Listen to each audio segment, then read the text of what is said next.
यदि ये सूर्य सनातन आदि देव हैं तो इन्होंने वर पाने की इच्छा से प्राकृत मनुष्यों की भांति तपस्या क्यों की? तब ब्रह्मा जी बोलो, ब्राह्मणों, ये सूर्य का परम गोपनीय रहस्य है।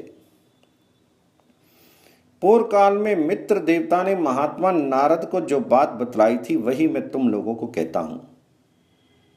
एक समय की बात है, अपनी इंद्रियों को वश में रखने वाले महायोगी नारद जी मेरुगिरी के शिखर से गंधमादन नामक पर्वत पर उतरे और संपूर्ण लोकों में विचरते हुए उस स्थान पर आए जहां मित्र देवता तपस्या करते थे। उन्हें तपस्या में संलग्न देखकर नारद जी के मन में कुतूहल हुआ। वे सोचने लगे, जो अक्षय, अविकारी, व्यक्त, अव्यक्त स्वरूप और सनातन पुरुष हैं, जिन महात्मा ने तीनों लोकों को धारण कर रखा है, जो सब देवताओं के पिता एवं परों से भी पर हैं, वे किन देवताओं अथवा पितरों का यजन करते रहे हैं और करेंगे? इस प्रकार मन ही मन विचार करके नारद जी मित्र देवता से बोले, भगवान, आंगों पांगों सहित संपूर्ण वेदों एवं पुराणों में आपकी महिमा का गान किया जाता है। आप अजन्मा, सनातन, धाता तथा उत्तम अधिष्ठान है। भूत, भविष्य और वर्तमान सब कुछ आप में ही प्रतिष्ठित है। गृहस्थ आदि चारों आश्रम प्रतिदिन आपका ही यजन करते हैं। आप ही सबके पिता, माता और सनातन देवता हैं। फिर भी आप किस देवता अथवा पितर की आराधना करते हैं, यह हमारी समझ में नहीं आता। तो मित्र ने कहा, ब्राह्मण, ये परम गोपनीय सनातन रहस्य कहने योग्य तो नहीं है, परंतु आप भक्त हैं, इसलिए आपके सामने मैं उसका यथावत वर्णन करता हूं। वह जो सूक्ष्म, अविज्ञेय, अव्यक्त, अचल, ध्रुव, इंद्रिय रहित, इंद्रियों के विषयों से रहित तथा संपूर्ण भूतों से पृथक है, वही समस्त जीवों का अंतरात्मा है। उसी को क्षेत्रज्ञ भी कहते हैं। वह तीनों गुणों से भिन्न पुरुष कहा गया है। उसी का नाम भगवान हिरण्यगर्भ है। वे संपूर्ण विश्व के आत्मा, संहारकारी और अक्षर, अविनाशी माने गए हैं। उसने इस एकात्मक त्रिलोकी को अपने आत्मा के द्वारा धारण कर रखा है। वे स्वयं शरीर से रहित हैं, किंतु समस्त शरीरों में निवास करते हैं। शरीर में रहते हुए भी वे उनके कर्मों से लिप्त नहीं होते। वह मेरा, तुम्हारा अथवा अन्य जितने भी देहधारी हैं, उनके भी आत्मा हैं, सबके साक्षी हैं।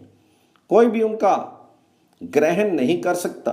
वह सगुण, निर्गुण, विश्व रूप तथा ज्ञान गम्य माना गए हैं। उनके सब और हाथ पैर हैं, सब और नेत्र हैं, सिर और मुख हैं तथा सब और कान हैं। वह संसार में सबको व्याप्त करके स्थित हैं। संपूर्ण मस्तक उनके मस्तक, संपूर्ण भुजाएं उनकी भुजा, संपूर्ण पैर उनके पैर, संपूर्ण नेत्र उनके नेत्र एवं संपूर्ण नासिकाएं उनकी नासिकाएं। वे स्वेच्छाचारी हैं और अकेले ही संपूर्ण क्षेत्र में सुखपूर्वक विचरते हैं। यहाँ जितने शरीर हैं वे सभी क्षेत्र कहलाते हैं। उन सबको वह योगात्मा जानता है, इसलिए क्षेत्रज्ञ कहलाता है। अव्यक्तपुर में शयन करता है, अतः उसे पुरुष कहते हैं। विश्व का अर्थ है बहुविध। वह परमात्मा सर्वत्र बतलाया गया है, इसलिए बहुविध रूप होने के कारण वह विश्व रूप माना गया है। एकमात्र वही महान है और एकमात्र वही पुरुष कहलाता है। अतः वह एकमात्र सनातन परमात्मा ही महापुरुष नाम धारण करता है। वे परमात्मा स्वयं ही अपने आप को 100,000 लाख और करोड़ों रूपों में प्रकट कर लेता है। जैसे आकाश से गिरा हुआ जल भूमि के रस विशेष से दूसरे स्वाद को प्राप्त हो जाता है, उसी प्रकार गुण में रस के संपर्क से वह परमात्मा अनेक रूप प्रतीत होने लगता है। जैसे एक ही वायु समस्त शरीरों में 5 रूपों में स्थित है, उसी प्रकार आत्मा की भी एकता और अनेकता मानी गई है। जैसे अग्नि दूसरे स्थान की विशेषता से अन्य नाम धारण करती है, उसी प्रकार वह परमात्मा ब्रह्मा आदि के रूपों में भिन्न भिन्न नाम धारण करता है। जैसे एक दीप हजारों दीपों को प्रकट करता है, वैसे ही वह एक ही परमात्मा हजारों रूपों को उत्पन्न करता है। संसार में जो चराचर भूत है वे नित्य नहीं है, परंतु वह परमात्मा अक्षय, अप्रमेय तथा सर्वव्यापी कहा जाता है। वे ब्रह्म सद सत स्वरूप है। लोक में देव कार्य तथा पितृ कार्य के अवसर पर उसी की पूजा होती है। उससे बढ़कर दूसरा कोई देवता या पितर नहीं है। उसका ज्ञान अपने आत्मा के द्वारा होता है। अतः मैं उसी सर्वात्मा का पूजन करता हूँ। देव ऋषि, स्वर्ग में भी जो जीव उस परमेश्वर को नमस्कार करते हैं वे उसी के द्वारा दिए हुए अभीष्ट गति को प्राप्त होते हैं।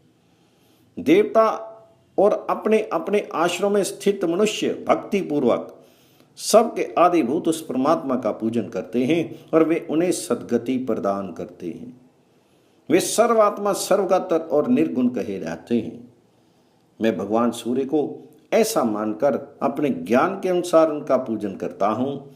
नारद जी, ये गोपनीय उपदेश मैंने अपने भक्ति के कारण आपको बतलाया है। आपने भी इस उत्तम रहस्य को भली भांति समझ लिया। देवता, मुनि और पुराण सभी उस परमात्मा को वरदायक मानते हैं और इसी भाव से सब लोग भगवान दिवाकर का पूजन करते हैं। तो ब्रह्मा जी कहते हैं, इस प्रकार मित्र देवता ने पूर्व काल में नारद जी को यह उपदेश दिया था। भानु के उपदेश को मैंने भी आप लोगों को कह सुनाया। जो सूर्य का भक्त ना हो उसे इसका उपदेश नहीं देना चाहिए।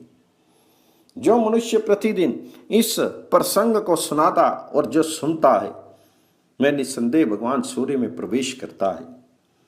आरंभ से ही इस कथा को सुनकर रोगी मनुष्य रोग से मुक्त हो जाता है और जिज्ञासु को उत्तम ज्ञान एवं अभीष्ट गति की प्राप्ति होती है। मुनियों, जो इसका पाठ करता है वह जिस जिस वस्तु की कामना करता है उसे निश्चय ही उसकी प्राप्ति हो जाती है।